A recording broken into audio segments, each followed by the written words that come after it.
Hello friend, आपण ठेवलेले कढई आणि त्यात ठेवलेलं आहे तेल तापत. आपल्याला करायचे साबुदाणा खिचडी. आज चतुर्थी आहे. सुरुवातीला उपासाच्या मिरच्या तळून घेणार आहे.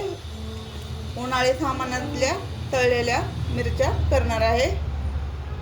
इथे एकदम बारीक असा बटाटा चिरून घेतलेला आहे पातळ. आता पाण्याने स्वच्छ धुवून घेते. इथे हिरवी मिरची घेतलेली आहे तिखटवाली. ते आता मिक्सरच्या सहाय्याने मी बारीक करून घेते मीठ टाकून.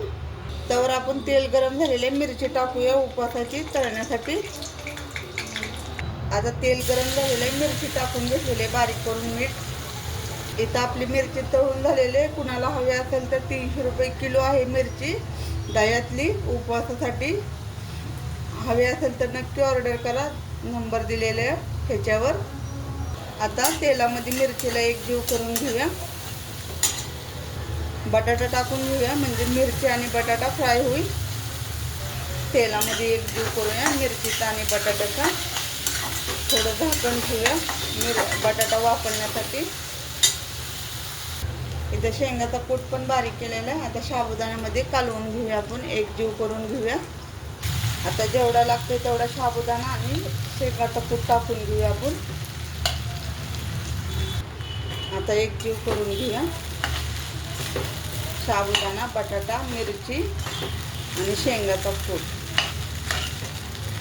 एक जीव करून घेतलेला आहे साबुदाण्याचा. तसा आपला सुटसुटीत साबुदाणा झालाय, पाहून घ्या.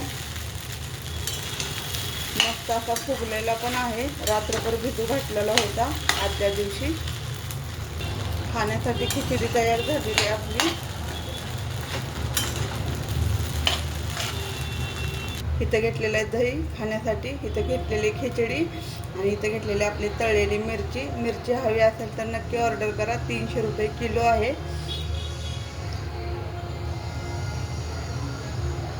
आपली खिचडी कशी वाटली नक्की सांगा. आवडली तर लाईक करा, शेअर करा आणि कमेंट करा. धन्यवाद.